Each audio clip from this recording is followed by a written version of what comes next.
Welcome back to a time when automotive design was less about aerodynamics and more about ambition. A golden age of chrome, curves, and more strikingly, the towering sculptural statements that define the rear of a car, the tailfins. Let's take a journey, focusing solely on these magnificent appendages, exploring the unique character each one brought to the open road. We begin our journey in 1957, a pivotal year for the fin. Take the 1957 Chevrolet Bel Air Convertible. Its fins aren't overly massive, but they are perfection, a smooth, elegant sweep that rises gracefully from the body, often accented with a contrasting color insert or a bold chrome spear.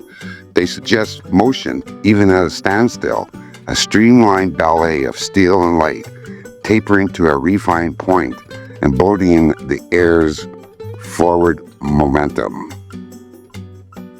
Also from 1957, the Ford Thunderbird. Here the fin is a whisper, not a shout. It's barely there, a subtle upward flick at the very end of the rear fender, almost an afterthought, but perfectly integrated into the T-Bird's personal luxury aesthetics. It hints at the trend, but remains understated, maintaining the car's sleek, sophisticated lines without overwhelming them. Year Rideau 500. Sharing its lineage with Ford, the Meteor's fins are a more angular, sharp-edged expression than its Chevy's counterpart. They rise with a confident, geometric precision, a definite upward thrust that looks purposeful and modern, less about decorative flair and more about clean, defined profile.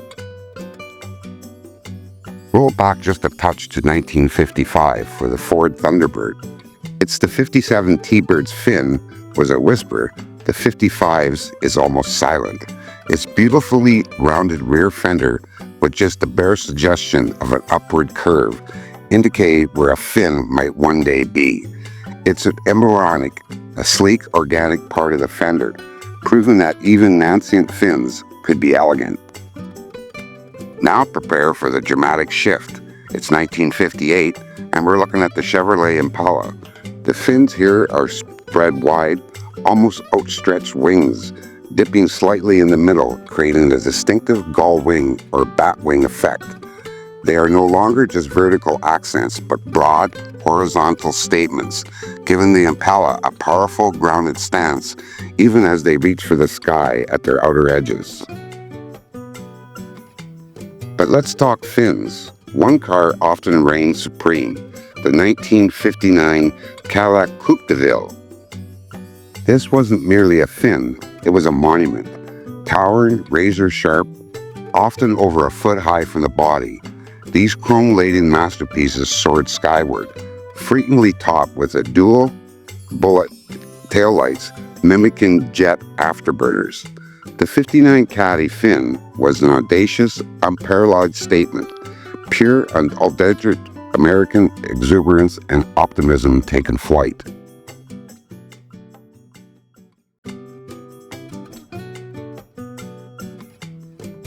The 1959 Oldsmobile 98 also made a bold fin statement, but with its own unique character.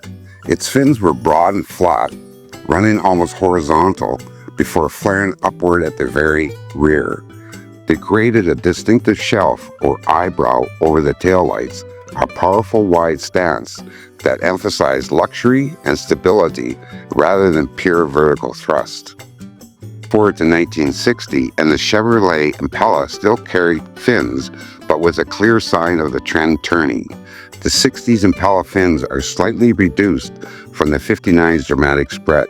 They're lower, wider, and more integrated into the car's horizontal lines, blending into the sweeping rear deck rather than standing proud. They're fading, evolving, becoming more subtle. By 1963, the Ford Galaxy 500 Starfish convertible showed a very different approach. The fins here are almost sleek, almost jet-age stabilizers, slanting gracefully downwards towards the rear. They are integrated seamlessly into the bodywork, tapering to a point that suggests speed and modernity with the flamboyant vertical reach of the earlier fins. They're refined, sophisticated, and a confident glide rather than a dramatic leap.